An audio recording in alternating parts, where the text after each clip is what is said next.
বছর ঘুরলেই বিধানসভা নির্বাচন, তাই সংগঠনকে শক্তিশালী করে তুলতে রাজ্য জুড়ে সংগঠনের নেতৃত্বদের পথ পরিবর্তন করেছে রাজ্য তৃণমূল নেতৃত্ব। কালিয়াগঞ্জের শহর ও ব্লকের ক্ষেত্রে বেশ কিছু পরিবর্তন করা হয়েছে। শহর তৃণমূল সভাপতি রাজীব সাহাকে সরিয়ে পুনরায় দায়িত্ব দেওয়া হলো সুজিত সরকারকে।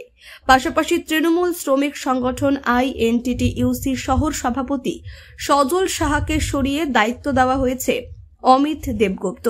অপরদিকে শহর মহিলা সভানেত্রী রুনা সাহাকে সরিয়ে দায়িত্ব দেওয়া হয়েছে শম্পা কুণ্ডুকে।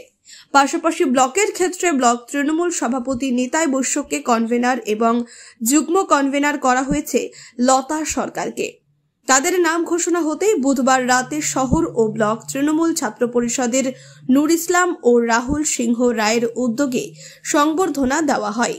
এদিন নতুন শহর তৃণমূল সভাপতি সুজিত সরকার, ব্লক তৃণমূল কনভেনার নিতাই বৈশ্য, কো কনভেনার লতা সরকার, নতুন দায়িত্বপ্রাপ্ত মহিলা সভানেত্রী শম্পা কুণ্ডু, নতুন দায়িত্বপ্রাপ্ত তৃণমূল শ্রমিক সংগঠন সভাপতি অমিত দেবগুপ্তদের সংবর্ধনা দেওয়া হয়।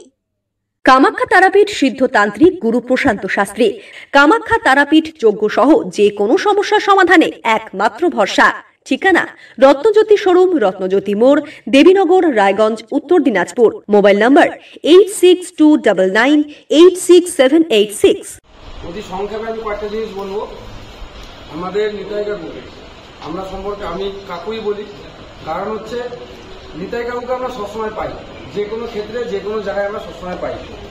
আমাদের নেত্রী মমতা বন্দ্যোপাধ্যায় এবং আমাদের নেতা অভিষেক বন্দ্যোপাধ্যায়, এরা দুজন আবার পুনরায় আমাদের বিধানসভাকে সামনে রেখে আমাদের কালিয়াগঞ্জে আমাদের বিধানসভার একমাত্র কর্মঠ আমাদের যে সমাজসেবী আছে, যিনি প্রতিনিয়ত আমাদের সাংগঠনিকভাবে প্রতিটা দিন সংগঠনকে কিভাবে মজবুত করা যায় সেই জায়গাটাও দেখেন। তার পাশাপাশি সামাজিকভাবে কিভাবে সমাজের সামনে তৃণমূলকে সামনে নিয়ে আসতে হয় সেই জায়গাটাকেও আমাদেরকে দেখিয়ে দেয়।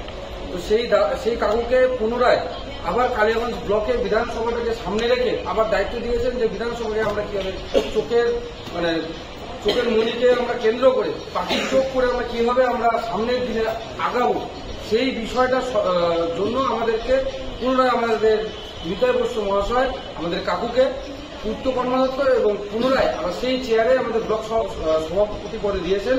সেই জন্য আমরা অনেকটা আনন্দিত এবং আমরা গর্ব করি যে এই জায়গাটা যাতে উনি যেভাবে রয়েছেন, আমাদেরকে প্রতিনিয়ত আমরা যারা প্রতিদিন শিখছি আমাদের মাদার কাছ থেকে, নিতাই কাকু আমাদেরকে সামনের দিনে বিধানসভাতে আমরা কিভাবে লড়বো সেই জায়গাটা আমাদেরকে প্রতিনিয়ত আমাদেরকে গাইড করবেন যে আমরা কিভাবে লড়বো।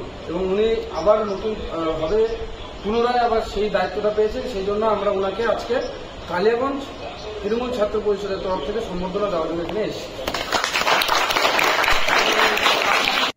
কালিয়াগঞ্জ থেকে ভাস্কর রয়ের রিপোর্ট, কুলিক নিউজ।